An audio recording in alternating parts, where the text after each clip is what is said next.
So aggregate function is one of the most important part of SQL queries. Aggregate functions. So that we are going to study now.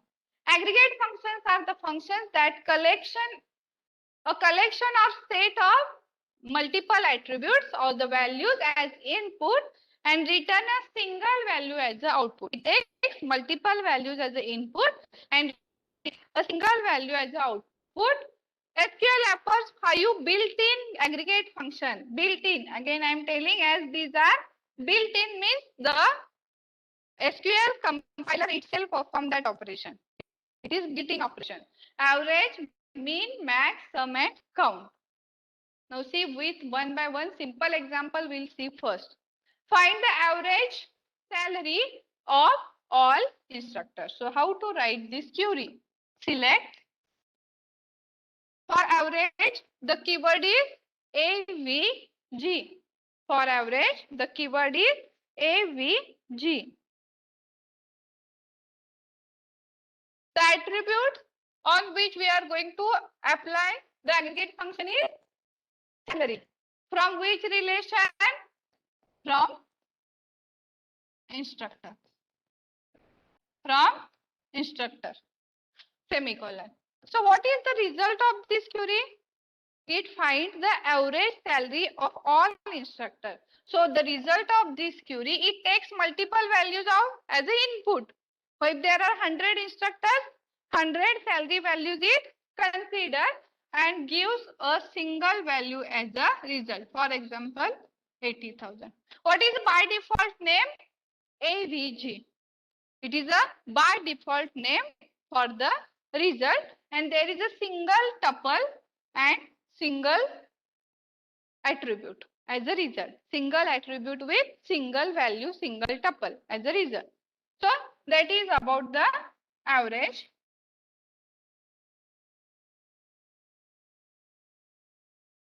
Okay. Suppose we want to find the average salary of the instructors in computer science department. What we need to add here? Predicate. That is where predicate.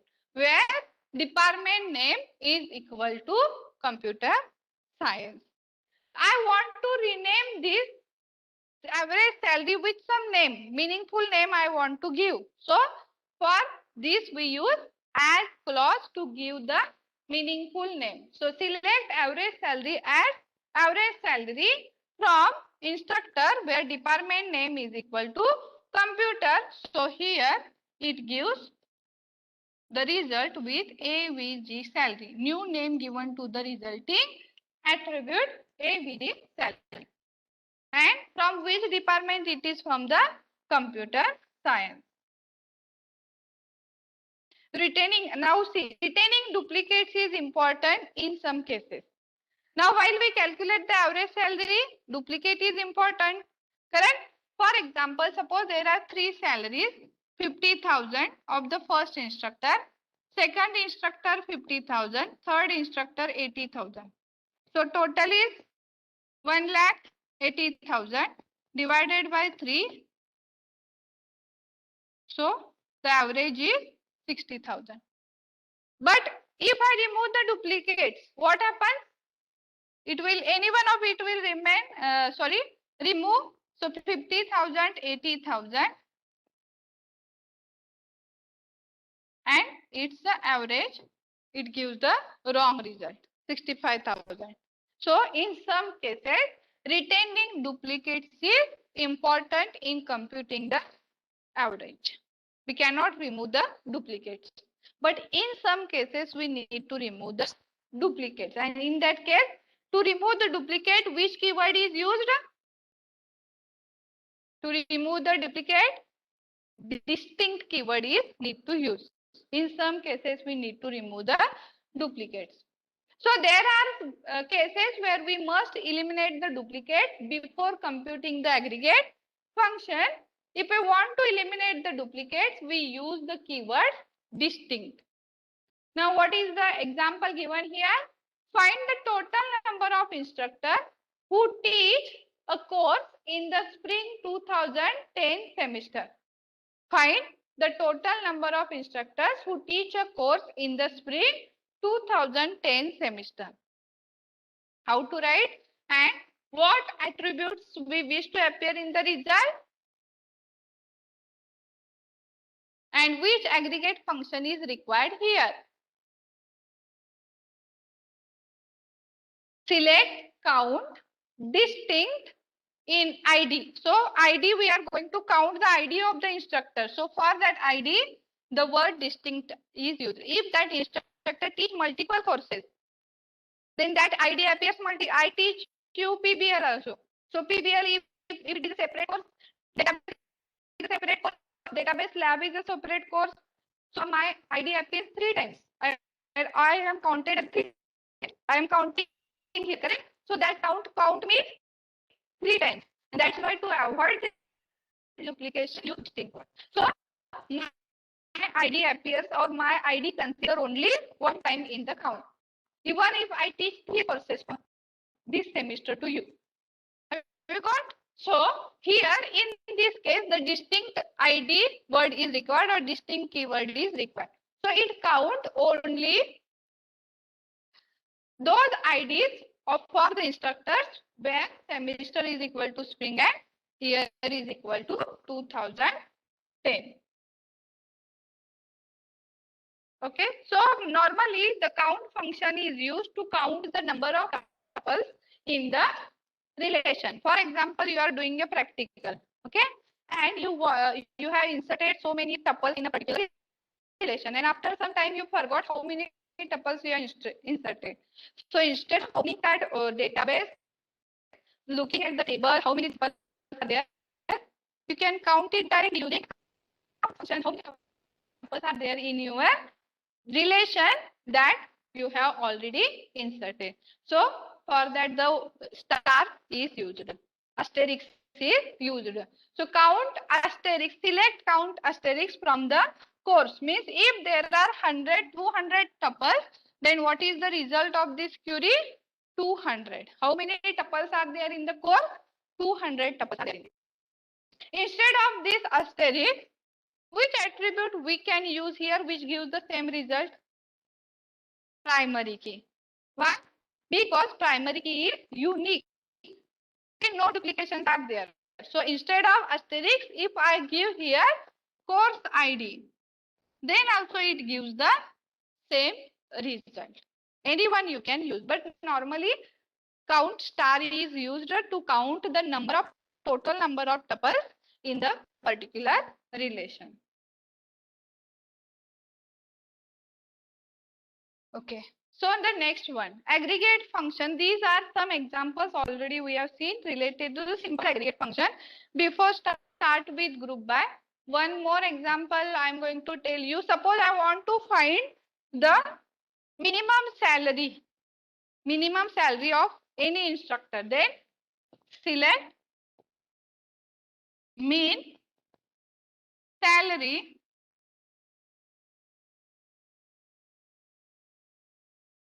from instructor. So what it gives? It gives the minimum salary for the instructor. I want the maximum salary, then I use select max salary from instructor. I use here select max salary from the instructor. If I want the maximum budget or the name of that department with maximum budget, whatever given to the department, so I use select max budget from the department. So mean, max, average, these are used for integer values normally. Now we are going to the next part, that is group by clause. That is the next advanced part of aggregate function. So group by aggregate function with group by clause. So there are some circumstances where we need to apply the aggregate function not only to a single tuple but to a group of tuples.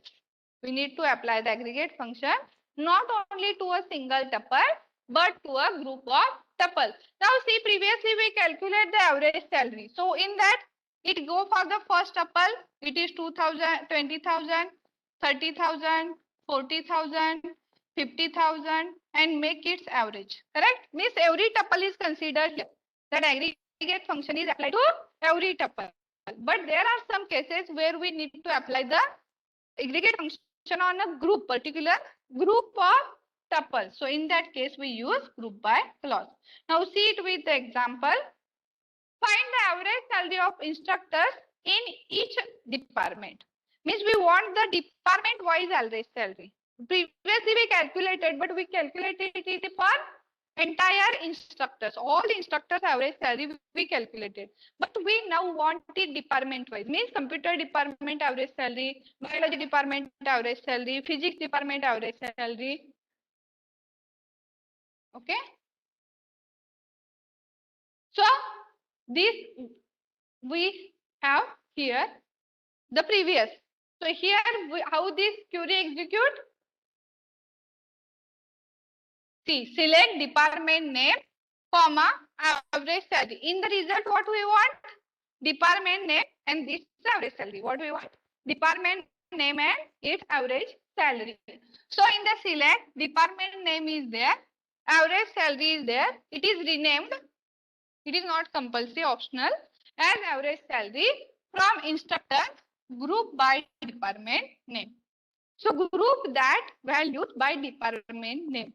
Again, group by it. This function is done by compiler only, SQL compiler. We not necessary to do anything. Only execution of this query will give this result. So how it performs? Here it gives the first biology department. Then there are 3 instructors for the computer department. So it groups this in this way. How it happens at the SQL side? In the SQL compiler, these 3 tuples are grouped together. Why?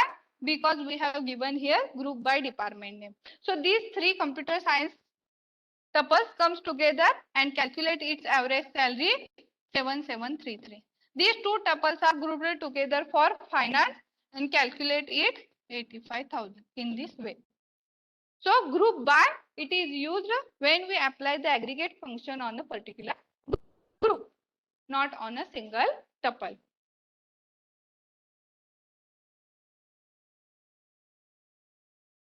Now find the number of instructors in each department who teach a course in the spring 2010 semester. See, again I am reading. Find the number of instructors in each department. Means department wise we want the number of instructors. And the predicate is given who teach a course in spring 2010.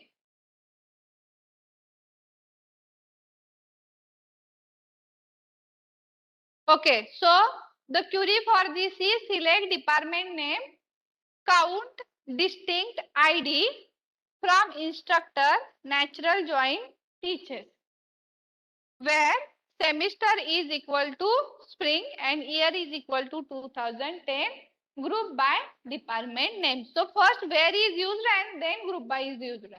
See the sequence. Okay, first where is used and then group by is used. So how this query execute? The sequence of this query execution is first is form the natural join of instructor into teacher. Okay. Then it select only those tuples where semester is equal to spring and year is equal to 2010. Then group it by the department name and then count it with the or use the count on the instructor ID. And then display department name and count. In this way, this query execute at the SQL level. See once again, first it make the natural join of instructor into teachers. Then from this result, find out those tuples where semester is equal to spring and year is equal to 2010 and then group it by department name. And then from that, select only department name and count the ID. Distinct is used, as I told that multiple courses can be taught by a particular instructor. So that may count 3 times. So instead of that, we need to use distinct. Means consider that instructor only once, even if that instructor teach multiple courses. In this way, the result will be there. Department name computer science, 3 courses, 3 instructor teach at this semester. finance 1, history 1 and music 1. That result is, we calculated this previously.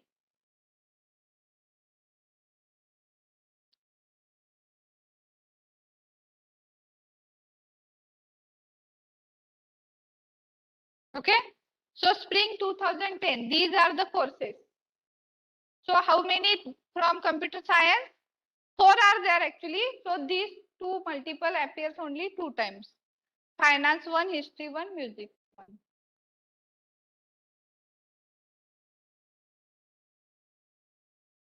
Now there is one rule related to the group by clause.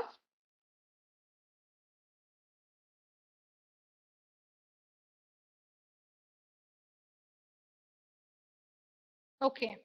So there is one rule when we use the group by clause. What is that rule? It is given here. When an SQL uses grouping, okay, department wise or courses wise, in this way, when SQL query uses grouping, it is important to ensure that the only attributes that appear in the select statement without being aggregated, the attributes in the select statement without being aggregated, which are not in the aggregate function or on which aggregate function is not used, that or those are appear in the group by clause. See, once again I am reading. It is important to ensure that the only attribute that appear in the select clause or the statement without being aggregated are those that present in the group by clause. So in the previous, if we observe that department name and count. So which is aggregated here? ID is aggregated. So the department name should be appear in the group by clause. So in the group by clause that appear, that attributes appear which are not aggregated. So which is not aggregated here? Department name. That should be appear here. All the attributes. Okay. So in other words, any attribute that is not present in the group by clause can appear as a aggregate function. So here this query gives the erroneous result. Why? Because ID is there but it is not in the group by. So whatever the remaining attributes all should be appear in the group by clause. So this is the query which generate the error. Why? Because ID is there in the select clause but this is not in the group by clause. So that we need to remember when we use the group by clause. Whatever the attributes in the select must appear in the group by without aggregation. So aggregate salary we cannot use in the group by. Why? Because it is aggregated. The ID we cannot use. Why? Because it is aggregated other than aggregation. Now one more example. So at the times aggregation, whatever we have done, the result, we in some cases condition need to be applied. Previously we have not seen any condition. Find out the average salary of all or each department. No condition is there. So department is average salary, that is the result. But if we want to apply the condition on the group by result, so there having clause is used, not the where clause. If we want to apply the condition on the groups, then we need to apply the having clause instead of where clause. So the query is find the names and average salary of all departments whose average salary is greater than 42,000. Means here the condition is that average salary should be greater than 42,000, then that department name only displayed. So condition is applied on a single tuple? No, it is applied on a particular group. So here instead of where we use having clause. Select department name from average salary from instructor group by department name having average salary greater than 42,000. Having average salary greater than 42,000. So this is our previous result, correct? Where all the departments and their salaries are displayed. And this is the result with having. Okay. So having 40 less than 42,000 music department is there. So this will not appear in this region. Why? Because we use having clauses here. Okay, we apply the condition. Only we display those departments where average salary is greater than 42,000. So when we apply any condition or predicate on the group by, then we need to use having instead of where. So predicates in the having clause are applied after the formation of groups. After the formation of groups, whereas predicate in the where clause are applied before forming the groups. Okay, where before forming the groups, and here it is after forming the groups. Means what? First, this query makes the groups according to the department, then find out its average salary, and from the result display only where salary is greater than 42,000. Means having is applied at the end. Having is applied at the end. Means first it group it by department, then find out its average salary, and then apply having clause, and find out only those where salary is greater than 42,000. Means having is applied after forming the groups. Okay, but where we apply before it, because we first identify those tuples which are predicate, and then we select or group by or whatever that we apply. Correct? So in this way, always remember that having is used or applied after the grouping, forming the groups. That is about the aggregate function with having clause. Now, null values and aggregates. So null values, when they exist, complicate the processing of aggregate operators. Assume that some tuples in the instructor relation have null value for salary. Then how to calculate the average salary?